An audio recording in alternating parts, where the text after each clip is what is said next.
हम लोग को सूचना मिली थी कि एक बबलू शर्मा है यहाँ पे, जो कि टॉन के रहने वाले हैं, शास्त्री नगर।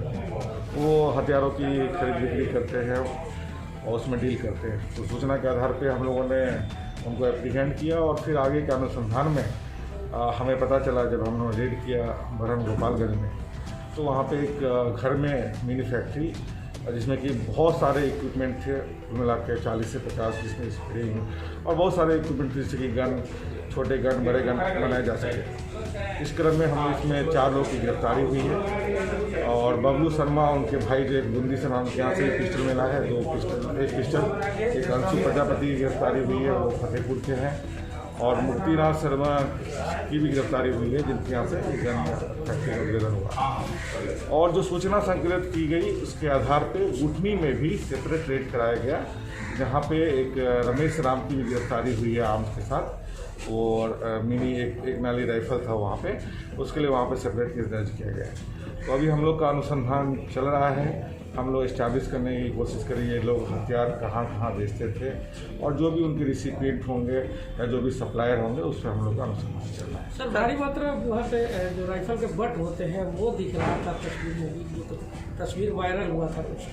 हाँ, वहाँ पे बहुत सारे जो आर्म्स के जो इनपुट हो, जो मैंने जो सामग्री होती है, कच्चा सामान आप बोल सकते हैं, या जो उनका जो पार्ट्स पुर्जा था, बहुत भारी मात्रा में था। तो ये इस बात को इंगित करता है कि बड़े पैमाने पे यहाँ पे बनाया जाता रहा होगा। तो इस बार अभी जो उद्भेदन हुआ है, तो हम आगे इसमें देखते हैं कि किनको सप्लाई किया गया, तो जो भी आगे है उसके क्या बड़े अपराधियों का संरक्षण भी लोग के ऊपर था क्या सर? ऐसा कुछ अभी तक के अनुसंधान में तो ऐसा कुछ हमको नहीं है। हम लोगों ने गन फैक्ट्री तो उद्भेदन किया है, और ये जिनको देते होंगे, तो जो भी है हमारे पास कुछ इन्फॉर्मेशन है, हम उसको सत्यापित कर रहे हैं। बट पे तो नंबर वगैरह भी कुछ होता नहीं, इससे इलीगल मैन्युफैक्चर तो अभी तो कुछ उसमें देख रहे हैं, क्वालिटी एक चीज़ करके, क्योंकि शुरुआत का ही दौर है, तो कम समय हुए हैं इस केस के, तो उसमें हम लोग की कार्रवाई चल रही है, और उसमें 21 को गिरफ्तारी करने का भी था, और जो कोर्ट की प्रक्रिया है, तो अभी और भी अनुसंधान में हम इसको। इनके पास से गोलियां भी मिली हैं क्या?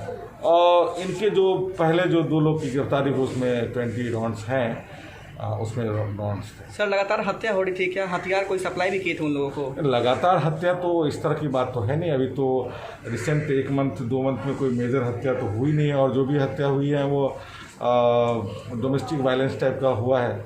इन लोगों का कोई हथियार का कुछ लेन देन नहीं था? ऐसा कुछ नहीं, अभी कुछ नहीं था। हम लोग को एक सूचना मिली थी, हम लोगों ने सत्यापन किया, ऐसा कोई खबर नहीं था, ऐसा कुछ था नहीं। लेकिन जैसे सूचना के सत्यापन में लकीली उस हम लोग का इंटेलिजेंस था। इसके संरक्षण चल रहा है? नहीं, ऐसा कोई संरक्षण की बात अभी तक पकड़ नहीं कि हम लोग इस बिंदु पर देख रहे हैं। टोटल हथियार कितना है जो मुकम्मल है, जो पूरी तरह से बन गया? 3-4 हैं, बहुत सारे सेमी फर्निश्ड स्टेज में है, नॉट फाइनल शेप में, लेकिन जो आकृति आपको दिख सकती है, 3 आपको पिस्टल दिख रहा था वहाँ पे, 2-3 फाइनल सेट में राइफल था, तो बाकी तो अभी तो उसके पार्ट्स बहुत सारे थे, तो अभी फाइनल शेप वाले जो फिनिश प्रोडक्ट कम ही थे।